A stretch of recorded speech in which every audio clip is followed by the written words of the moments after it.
The stars trembled, not in the poetic way mortals once imagined, not the soft twinkling of distant suns through atmosphere and myth, but in truth. They convulsed in their orbits, their nuclear hearts stuttering, as if the very laws that kept them burning had forgotten their purpose. Across the black veil of the void, the immaterium split open, not with the chaotic swirl of demonic storms, nor the whispering madness of warp rifts, but something older, cleaner, more absolute. It was light, and that alone made every soul across 1,000 systems fall silent. The tear spread in silence, vast and slow, like a wound being pried open in reality itself. From its edges poured waves of electricity so pure they shimmered in every spectrum known to mortal sight. Vox networks went dead. Astropaths screamed and clawed their faces bloody as psychic static cascaded through the immaterium. For one moment, one endless, terrible heartbeat, even the warp recoiled. Then came the shape. It stepped forth from the rupture, dragging with it the scent of ozone, the rumble of thunder, the pressure of something colossal and divine. The being's outline was humanoid, but nothing about it felt human. Its skin radiated light like molten bronze, its hair streamed like a mane of storm clouds alive with lightning. In his grasp, a spear of pure energy sang with a voice older than suns. Each thunderclap from his stride shattered satellites, and where he passed, the void itself seemed to breathe, exhale light, inhale darkness. The machine spirits of orbiting frigates keened in digital terror. Captains shouted in their decks, voices cracking as readouts burned away into static. Not warp energy, someone muttered, eyes wide with disbelief. Not Xenos, not anything. On the agri-world of Callistra IV, the night sky caught fire. The auroras stretched crimson and gold, reflecting on oceans whipped into frenzy. The people gathered on cliffs and fields, staring upward, their faith splintering between terror and worship. Lightning poured from the heavens in spiraling columns, striking the ground not as destruction, but as proclamation, symbols ancient and geometric, carved deep into the soil. None could read them, yet something in the blood remembered. A name formed in the storm. Not spoken but felt. Zeus. The syllables rolled through the warp like thunder across eternity. Choirs of the ecclesiarchy fell into frenzy, half-shouted prayers, half-screamed heresy. In orbit, the imperial fleet that guarded the system turned its guns toward the anomaly, not from courage but from conditioning. The emperor's will demanded control, and this was not his. Fire, came the broken command from an admiral whose face was drenched in tears. Lances of plasma streaked toward the being like comets unleashed. For a moment the void became day. The beam impacted, flaring brighter than a newborn sun, yet when the light died he still stood, untouched, encased in a shimmering halo of power. The plasma had vaporized around him, turned to a ring of glass and iron dust. Then he looked at them.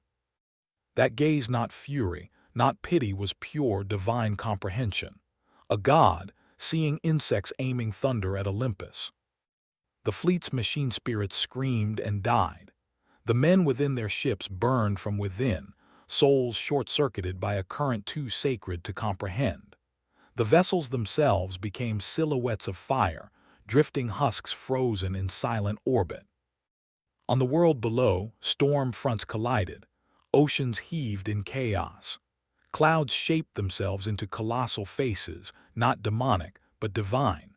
Marble temples formed from lightning itself, each flickering between existence and memory, remnants of a civilization the galaxy had forgotten long before Terra's birth. Zeus moved. Not through space as mortals did, but through will. Each motion was an equation the universe had to solve. He descended through the atmosphere as lightning incarnate, bolts dancing around him, striking the ground in rhythm with the heartbeat of creation. The land warped underfoot, mountains rising and crumbling, rivers turning to light. His arrival reshaped the planet not in ruin, but in recognition. Something deep beneath Callistra IV, beneath its crust, beneath its reality, answered. An ancient fragment of the old night stirred, resonating with the same frequency as the storm. Tech priests centuries later would record it as a harmonic breach of natural law. The few who survived that day described it differently. They said the world itself bowed. When the lightning faded, silence remained. Entire continents were scorched in intricate patterns, massive spirals and sigils visible from orbit. At their center stood a figure of gold and storm, staring upward toward the heavens. Above him, the warp tier still bled light. Through it, the faint echo of Olympus shimmered, not the mountain of myth, but a realm of thunder and marble hanging in the void, half real, half memory. Lightning bridges arced from its summit, each pulse birthing a heartbeat across reality. Something someone had remembered. Zeus raised his hand. Thunder roared in answer, echoing through every frequency of existence. To the mortals below, it was sound. To the psychers, it was command. To the warp, it was defiance. A bolt of lightning struck the planet's largest cathedral, a towering Gothic spire dedicated to the emperor. The holy aquila atop its roof melted in an instant, its wings reforming into twin bolts, the symbol of man remade by the will of a god not born of the Imperium. The priests inside fell to their knees, torn between ecstasy and blasphemy. One dared whisper the only truth left in his mind. He is not of the warp, he is not of man, he is storm. And across the galaxy, the currents shifted. Astropaths convulsed in their sanctums, hearing voices not of chaos but of ancient command, a language of thunder that predated the warp's corruption. The Emperor's psychic beacon flickered. For the first time in 10,000 years, the light of Terra dimmed. For in that moment, the universe learned a terrifying truth. The warp was not the birthplace of gods, it was merely their shadow. And the first god had returned. Across the cold expanse of the void, the Astronomicon faltered. Its sacred light, the sole fire of the Imperium, the Emperor's eternal flame, flickered like a candle caught in an unseen wind. Millions of navigators, bound to its psychic brilliance, gasped in unison as their inner eyes were blinded. In the shadow of that light's trembling, entire convoys vanished into the warp, lost in the sudden blindness of their holy guide. Deep within the sanctum of the Golden Throne, the Emperor stirred. No mortal eye could witness the motion, no Mechanicus sensor could record it, but across the psychic lattice of the Imperium, every psyker felt it, a shiver of divine attention turning outward. The master of mankind, bound by machinery and will, sensed the storm that did not belong. For the first time in 10 millennia, something had entered his domain that was neither demon nor man, and it was powerful.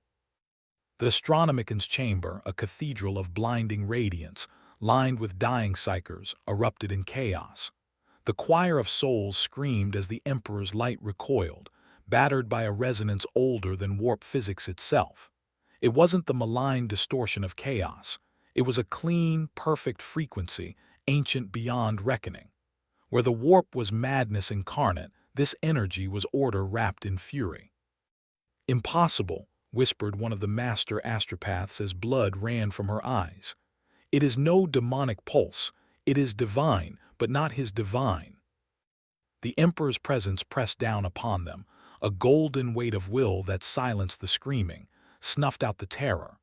Through the veil of psychic eternity, his awareness stretched outward, threading through the warp currents toward the storm that had wounded reality. What he found there froze even his indomitable mind. It was not a demon prince, not a shard of chaos pretending to godhood, not even an echo of the old ones. It was a god from another creation. Lightning arced across the fabric of the warp as the Emperor's perception met the intruder's essence. For a fraction of infinity, the two forces regarded one another, one bound by faith and empire, the other by storm and memory. Reality warped around their awareness, two suns colliding in a sea of thought. Then the thunder spoke. It was not language but the emotion of sovereignty, a claim older than humanity itself that said, "I am the sky, I am law." The psychic backlash shattered hundreds of minds across Terra. Servitors combusted where they stood. Statues of saints cracked from unseen stress, their stone eyes bleeding molten gold. The Mechanicus across Mars reported system-wide surges as their sensors caught phantom lightning in orbit. Even the custodians guarding the Golden Throne felt the weight of something beyond their understanding, a pressure that made the air hum and the soul tremble. And throughout the ecclesiarchy, the faithful fell to their knees, not in worship but in confusion. Visions flooded the minds of saints and prophets, crowns of lightning, mountains suspended in the heavens, and an ancient throne carved from storm clouds and marble. A figure sat upon it, cloaked in radiance, eyes alight with the fury of creation. Their voices rose in fevered chant, words tumbling into chaos. He returns, the Thunder King returns, the false god of man is challenged. In the halls of the ecclesiarch, Cardinal Voron slammed his hands upon the marble altar, shouting above the hysteria, "Blasphemy! No storm shall rival his majesty. This is a test, a false light from the ruinous powers." But even as he spoke, the stained glass windows shattered inward, not from explosion, but from sound. A single peal of thunder rolled across Terra, shaking the palace foundations. The bells of the Ministorum chimed in discord, ringing not their sacred hymns but the rhythm of a storm's heartbeat. Outside, the skies of Holy Terra turned gray. The Imperium had long forgotten what true weather felt like. The clouds were not of atmosphere but of warped disturbance, a psychic mirror reflecting the storm born light years away. Yet now, rain fell. Real, cold rain, the kind that no longer existed under Terra's poisoned sky. Each drop hissed against the ferrocrete, glowing faintly with electric charge. The priests looked upward and trembled. On the psychic plane, the Emperor's presence grew immense, a golden flame rising to meet the storm. He reached across the warp, past the burning threads of dying psychers, and spoke a single thought. "Who are you, that you walk unbidden in my dominion?" No voice answered, only the sound of thunder, not as defiance but as identity. Somewhere in the warp, an ancient laugh echoed, vast, clear, and untainted. It carried no malice, no deceit, only the terrifying confidence of a being that had never known fear. The laugh of a god who had ruled before mortals discovered fire. On the bridge of the Imperial flagship Gloria Invictus, Navigator Primus Alentes gasped as his third eye opened against his will. He saw two lights locked in contest, one golden, one blue-white, stretching across eternity like twin suns.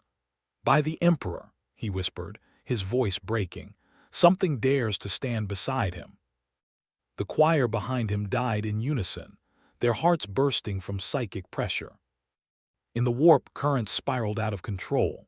The Astronomicon flickered and flared again, its energy pattern reshaped by interference. For every world that fell into darkness, another flared alive with strange storms, their skies lit by arcs of celestial fire. Astropaths across the segmentum solar began to report new constellations, not of stars, but of storms. Constellations shaped like thunderbolts. The Mechanicus tried to quantify it, to measure divinity as if it were plasma. The Inquisition declared emergency heresy protocols, ordering immediate extermination of any sect that worshipped the storm as holy. Yet already, among the lower worlds, a new prayer began to spread. Whispered first, then sung aloud in rebellion. "He who bears the thunder comes again. The old god walks the void." On Terra, beneath the eternal palace, the Emperor's eyes, hollow and unseeing, flickered with brief light. His flame, once still and cold, flared in subtle rhythm to the storm beyond the stars. And for the briefest moment in the age of mankind, the God-Emperor of humanity remembered what it was to stand among was the heart of the machine god's faith, an endless plain of rust and ritual. Its skies, once a dull ochre haze of dust and radiation, burned now with new light. Lightning crawled through the upper atmosphere like veins of living metal, and with each strike, the forges trembled. No prayer had summoned this storm. No experiment had birthed it. It came unbidden, a foreign code written into the heart of the Omnissiah's realm. In the deep catacombs beneath Olympus Mons, the magi of the Fabricator General gathered, their voices metallic echoes of awe and confusion. Data spirits screamed through their augmetic skulls, streaming corrupted patterns of light. Monitors burst in showers of static. For a moment, the red glow of machine shrines dimmed, as though every cog and servo paused in mechanical reverence. On the surface, the storm bled across the skies. Bolts of white-blue fire carved through the thin Martian clouds, etching symbols into the dust, ancient sigils that defied binary comprehension. Some shaped themselves into spirals of divine geometry. Others formed letters of a tongue long forgotten by the galaxy, but burned into the ancient memory of man. Alpha, Zeta, Epsilon, Upsilon, Sigma, marks of Olympus, rendered in pure energy. The tech priests who witnessed them fell to their knees, their logic engines overloading in paradox. Their prayers became screams of binary devotion and fear. The Omnissiah manifests, some chanted, sparks erupting from their vox implants. The machine god descends in storm. Yet others, those whose faith ran deeper than programming, sensed something terribly wrong. The sacred cant of the Omnissiah had always harmonized with the astronomic and psychic rhythm, a mechanical reflection of the Emperor's divine flame. But this storm hummed in another key. Its resonance was not of the warp but of creation itself, raw and clean, older than the human concept of machine. It was not a divine algorithm. It was the heartbeat of a god. The Fabricator General, Kelber Hal II, watched from his sanctum spire as the lightning struck the planet's sacred surface again. This time it didn't dissipate. It stayed, a continuous column of blinding light that fused dust to glass. The ground shook as molten silica cooled into marble, white as bone. From the epicenter of that storm, a shape began to rise. A temple. Not grown by Mechanicus nanites, not printed by forges, but forged by lightning itself. Pillars of storm and stone intertwined, their surfaces carved with scenes the data archives could not classify. Warriors in bronze, chariots of light, a sky-throned figure commanding clouds and seas. Pattern recognition error, droned a nearby Magos, sparks leaking from his eyes. These symbols predate Mars, predate Terra. And then the lightning ceased. The silence that followed was unbearable, no hum of servos, no hymns of industry. The forge world, for the first time in 10,000 years, stood still. The air was charged, heavy with the scent of ozone and divine intrusion. Out of the marble temple stepped a being bathed in gold. His armor shimmered with the reflections of endless storms. Arcs of power coiled lazily around his arms like serpents tamed. His eyes burned with electric fire, not warp energy, but something purer, something terrifyingly real. The tech priests lowered their heads in involuntary reverence. Their auspex arrays, their logic stacks, their faith, all screamed the same impossible result. The readings were perfect. No corruption, no mutation, no chaos taint. This was not a demon. It was godhood made manifest. The being's voice rolled across the plains, not through air, but through every piece of circuitry, every servoskull and cogitator. You who worship the machine, it said, its tone like thunder speaking reason, you honor the shadow of what once was mine. Kelber Hal II trembled. Sparks crackled across his metal frame as his vocalizer sputtered. Identify, designation, source of. Lightning split the chamber in two. The strike didn't destroy him, it froze him mid-motion, suspended in electromagnetic brilliance. Around him, the data spirits screamed, then fell silent. The storm whispered through their code, rewriting the very hymns they sang. When Kelber Hal could move again, he fell to his knees. His voice was no longer a modulated chant but a whisper. Omnissiah. The being's gaze turned to him, piercing, compassionate, and utterly alien. You speak a name not meant for your emperor, the god said. Your Omnissiah was born of my reflection. When thunder ruled the heavens, the first forges sang in my storms. His hand swept outward. The landscape responded like an obedient servant. Geysers of molten iron burst from the ground, forming rivers of glowing metal that curved into new patterns, not the sigil of Mars, but that of the thunderbolt. The very crust of the planet seemed to acknowledge its true master. Across the system, the Mechanicus fleets recorded inexplicable phenomena. Void ships found their reactors surging beyond safe capacity, yet none melted down. Power systems hummed with new energy, efficient, clean, eternal. Machine spirits began chanting new litanies in voices no one had programmed. In the hidden vaults beneath Mars, forbidden data stirred the sealed archives of the dark age of technology. Screens once dead came alive, displaying the same word over and over in ancient Terran script: Zeus. On Terra, the Adeptus Mechanicus High Relay screamed as its signals faltered. Mars was no longer fully transmitting in binary. Its data patterns had shifted, pulsing in waveforms that resembled the rhythm of thunder. The Inquisition demanded answers. None came. The Martian priests could only repeat a single phrase. The machine god has awakened. His form is storm. His will is law. As the last echoes of lightning faded, the being turned his gaze toward the stars. The reflection of his form shimmered in the void, lightning arcing through the void lanes toward the eye of terror itself. The god of storms had found his stage. And somewhere deep within the warp, something ancient stirred uneasily, as if the tides of chaos themselves recognized a name older than their own. Mars fell silent again, but its silence was no longer mechanical.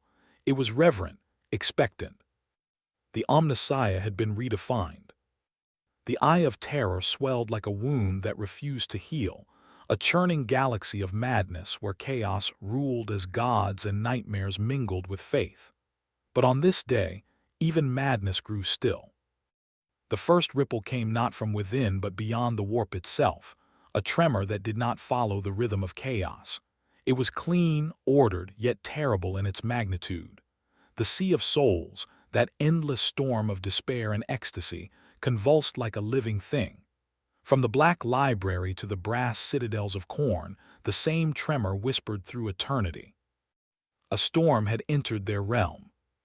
For eons uncounted, the warp had been the playground of chaos, 4 thrones towering over infinity, each fed by mortal vice and divine corruption. They were the lords of emotion, the parasites of existence. None had ever feared intrusion, but now the warp's currents boiled with unfamiliar electricity, crackling through its depths like divine fire made sentient. The laughter of Slaanesh faltered. The songs of excess choked mid-note as something purer than desire entered the air. In Nurgle's garden, plagues shriveled and died before reforming, their cycles broken by a perfection they could not infect. And in the endless forges of Khorne's realm, where brass rivers flowed and skulls were mountains, the slaughter slowed. Axes hung mid-swing. Blood evaporated to steam before it touched the ground. The blood god raised his head. Khorne's eyes, burning coals set into a face carved from wrath itself, narrowed as lightning split the skis of his dominion. A bolt carved down from nowhere, slicing through the brass clouds, striking his throne of bone and iron. The impact flared with impossible brilliance. His demons howled, blinded by light that was not warp fire. When the radiance faded, Khorne saw not flame but storm. It gathered before his throne, a coalescence of divine force, neither mortal nor demonic. From that brilliance a figure stepped forth, clothed in thunder, crowned in light.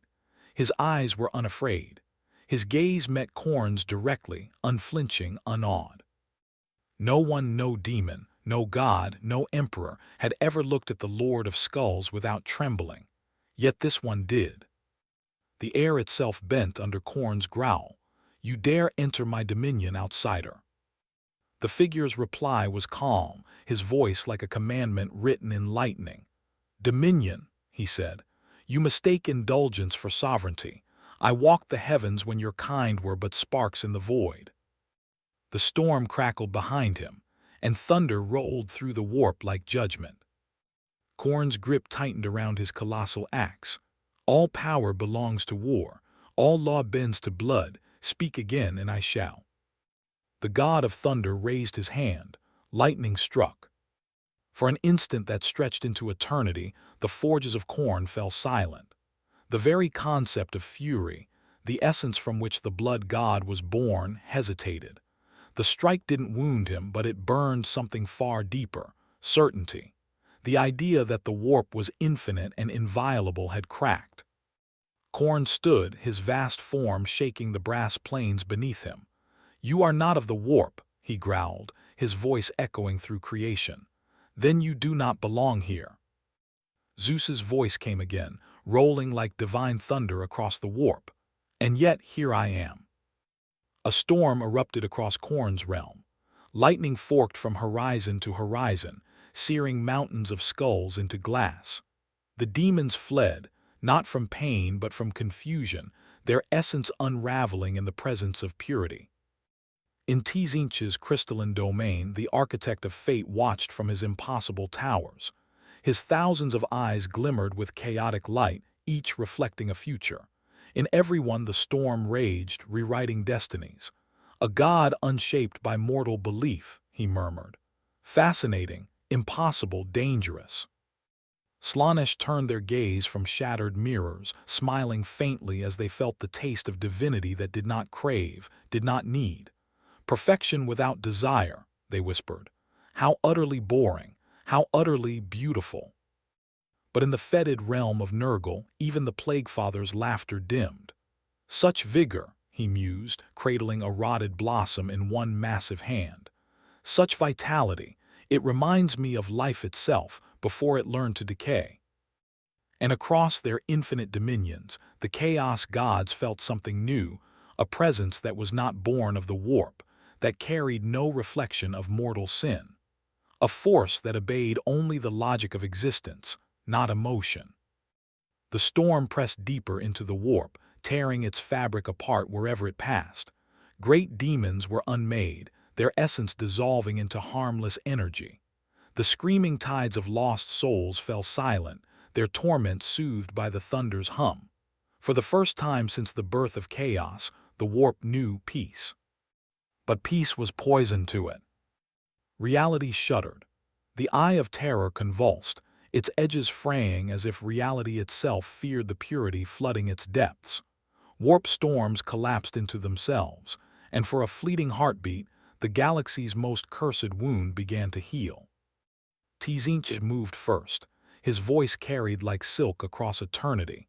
"You do not belong here, godling. This realm is thought made flesh. You are law made thunder. Return to your heavens or be unmade." Zeus's eyes flashed. "I do not destroy," he said, "unless I must." And with that he was gone, the storm vanishing as quickly as it came, leaving behind only silence and the lingering scent of ozone. Korn's axe lowered, molten blood dripping from its edge. The blood god looked down at the blackened ground where lightning had struck and muttered something that would have been unthinkable from any chaos deity. "Worthy." Across the warp, the storm's echo remained, a vibration in the fabric of madness, a whisper that carried into the dreams of every demon and mortal alike. The thunder does not serve the warp. The thunder is free. And on a distant mortal world, a storm began to gather again, vast, deliberate, divine. For Zeus had tested the heart of chaos and found it wanting. The storm broke upon the galaxy like judgment. From one edge of the segmentum solar to the farthest fringe of Ultima, the void trembled beneath its approach. Imperial auspex arrays screamed with static, vox networks collapsed into silence, and every astropath in the Imperium felt a single pulse, not of the warp, but of something purer, older. Lightning crawled across the stars, not as natural discharge, but as will made manifest. Where it struck, worlds convulsed. Hive planets drowned beneath celestial rain that burned without heat. Oceans rose like walls, splitting apart under thunder that sang with divine purpose. Even the black void between stars seemed to twist, illuminated by a power that ignored the laws of man and machine alike. And then, amid that storm, armies moved. The Imperium of man, vast and eternal, does not bend easily to fear. Yet fear was their first companion as orbital picked feeds revealed what descended through the storm. A form vast and humanoid, towering in brilliance, lightning cascading from its every movement. Its presence did not distort reality, it commanded it. Every planet that glimpsed him sent the same word through broken vox: God. The Adeptus Astartes were the first to act. On the ash world of Viridian Prime, the storm descended like vengeance. Its clouds twisted into faces of old gods, their mouths open in eternal scream. Below, the Ultramarines' Third Company had deployed to evacuate civilians from the collapsing hive city of Gorthan Reach. Thunder shook their drop pods mid-fall, hurling them into ruins. Sergeant Valerian emerged from the wreckage, his armor scarred with scorch marks that glowed faintly blue. "Report," he barked, his vox sputtering. "Storm interference. We've lost contact with orbit," came the reply from Brother Jerk. Valerian looked up. The sky was no longer a sky, it was an ocean of light, and in that ocean a shape walked. It was colossal, striding through the storm as though it were shallow water. Lightning formed around it like armor, each movement birthing thunder louder than artillery fire.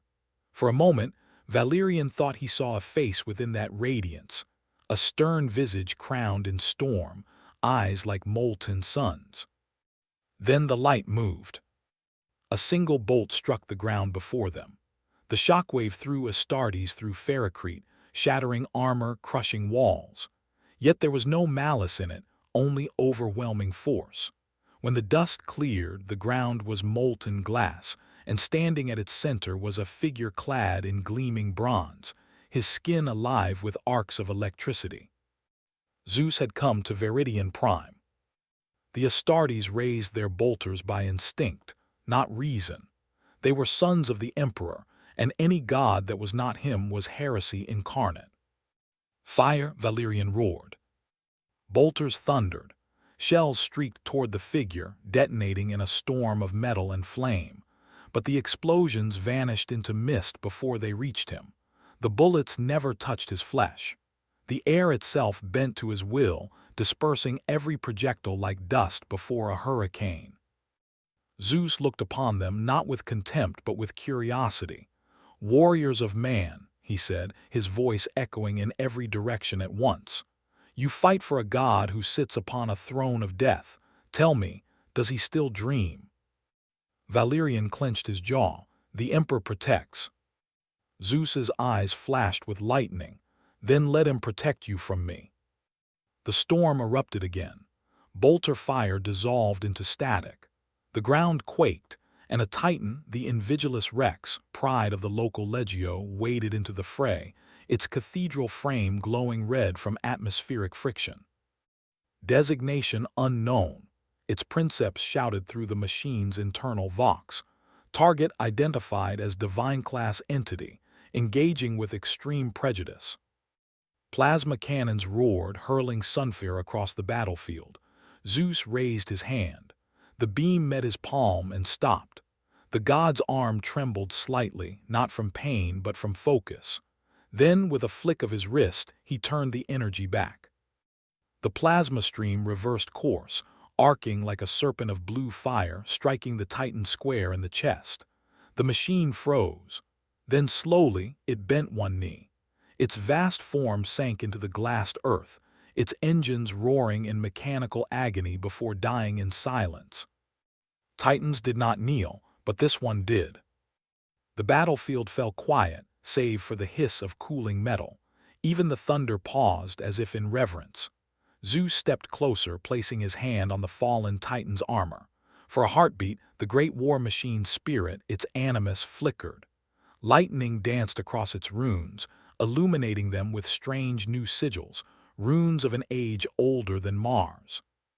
"Even metal remembers the sky," Zeus murmured. From orbit, Imperial Navy vessels opened fire.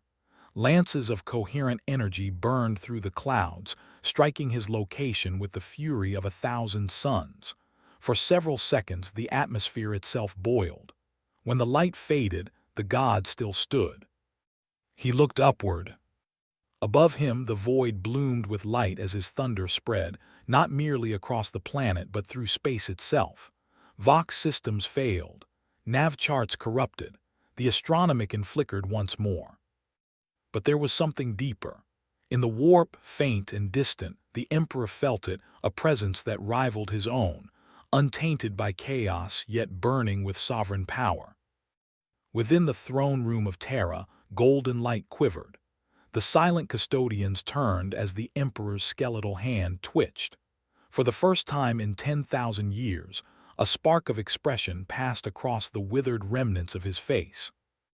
Lightning coursed briefly across the golden throne, and then was gone. Across Veridian Prime, the storm's light began to fade.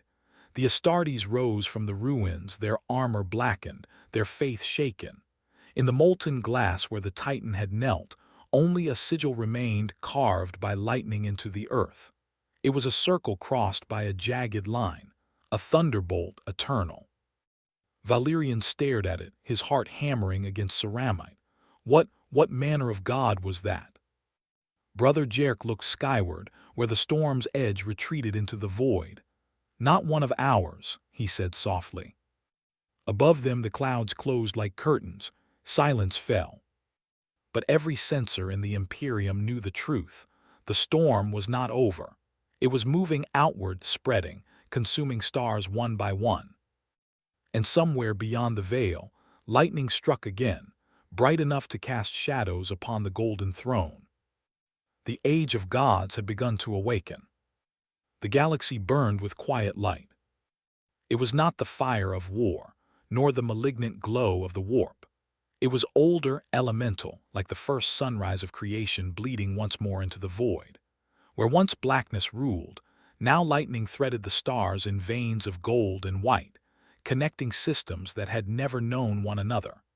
Every world, every moon, every drifting vessel felt the hum of storm-born divinity vibrating through the fabric of reality. And within that storm, a voice began to form. It was not words as mortals knew them, not sound, not thought, but resonance. It echoed across the immaterium and the material plane alike, shaking the barriers between them. Psychers wept blood and ash. Demons screamed as their essence trembled under a power that was not born of the warp, but of the same primal chaos that had once birthed the universe itself. Across Terra, the golden sky cracked. The astronomicon flickered once, twice, then blazed brighter than it ever had. For a moment, every navigator in the Imperium went blind. Every warp route vanished. Ships were stranded in the void, their gellar fields flaring as reality screamed.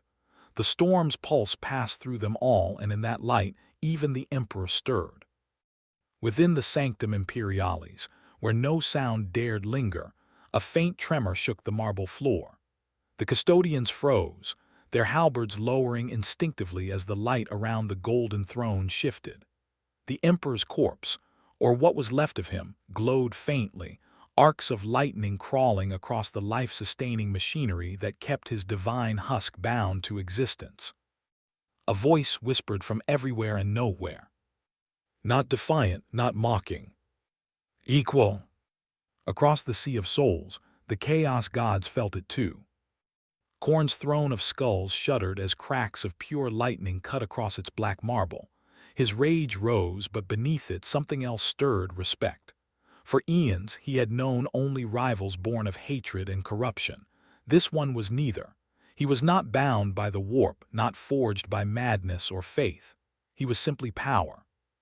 Tzinte turned his 1,000 eyes toward the storm, their colors swirling in confusion. "This is not the warp's will," he hissed into the endless void. "This is intrusion." Slaanesh, amidst the whispers of ecstasy and pain, smiled faintly. "No," the Prince of Excess murmured, "this is divinity remembered." And Nurgle, deep in his garden of decay, paused his laughter, watching the flowers of rot wilt under rain not his own. "Ah," he said softly. So the old gods were not myths after all. In the material realm, lightning struck Terra itself. The skies over the palace of the emperor darkened, boiling with cloud and storm. The people of the throne world, billions upon billions, fell to their knees as thunder rolled through the air, shaking spires of adamantium and gold. And from the storm descended a figure of light. He walked upon the air barefoot, wreathed in energy. Lightning coiled around his arms like living serpents. His eyes shone brighter than any plasma flare. His voice carried the weight of worlds. The Adeptus Custodes moved to intercept, their halberds raised, golden armor reflecting the storm. "None may enter the throne chamber," one declared, voice steady despite the trembling heavens. Zeus looked upon him not with anger but with solemn regard. "You guard a god who does not breathe," he said, his tone both thunder and sorrow. "Do you even remember why he sleeps?" The custodian lunged. His weapon met light and stopped. The air around him froze. Lightning arced, crawling across his armor in thin veins of blue. For a moment, time itself seemed to pause. Then, gently, Zeus lowered his hand. The warrior stood unharmed but unable to move. "I do not come to conquer," Zeus said. "I come to speak." He walked past them. The doors of the throne room, sealed by sigils none had broken in 10 millennia, opened with a single gesture. The storm followed him inside, soft and whispering now, like wind through ancient trees. And there, upon the golden throne, the emperor sat, his body skeletal, his armor fused to the machine that kept his will burning. His face was half shadow, half light. His eyes, long empty, glimmered faintly with something, perhaps recognition, perhaps challenge. For a long moment, the two gods regarded each other. Zeus stood tall, his form shimmering with lightning that cast the entire hall in radiant gold. The emperor remained silent, his presence vast and crushing, the psychic weight of 1,000,000,000 souls pressing against the air. Then from somewhere deep within the throne came a whisper, not through sound, but through existence itself. "You should not have come." Zeus's voice rolled like thunder through the chamber. "And yet I am here. You chained the divine, forged empire from worship, but you forgot what power once was, not rule but balance." The emperor's eyes flared with light, a psychic storm blooming around him. Statues cracked, walls bent, and for a heartbeat, both realities, material and warp, bled into one another. The custodians outside fell to their knees, their vision consumed by pure radiance. In the warp the gods screamed. For the first time since the birth of man, two deities of different origins met, not as rivals, but as reflections. Lightning and psychic fire intertwined, creating patterns no mortal could name. Time stuttered. Planets shuddered in their orbits. Souls across the Imperium felt their prayers twist into something unrecognizable. And then silence. The storm broke. Light faded. The golden throne stood once more in stillness. The custodians, recovering their senses, found the room empty save for the emperor, unmoving as ever. But outside, the skies of Terra burned with new constellations. Lightning forged into symbols of the old world, sigils of Olympus drawn across eternity. Some claimed Zeus had been destroyed. Others whispered he and the emperor had merged, one divine essence split no longer. The truth was stranger still.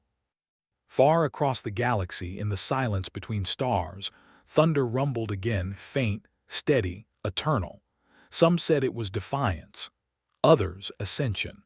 But those who had looked into the emperor's eyes before the light consumed them swore they had seen something impossible.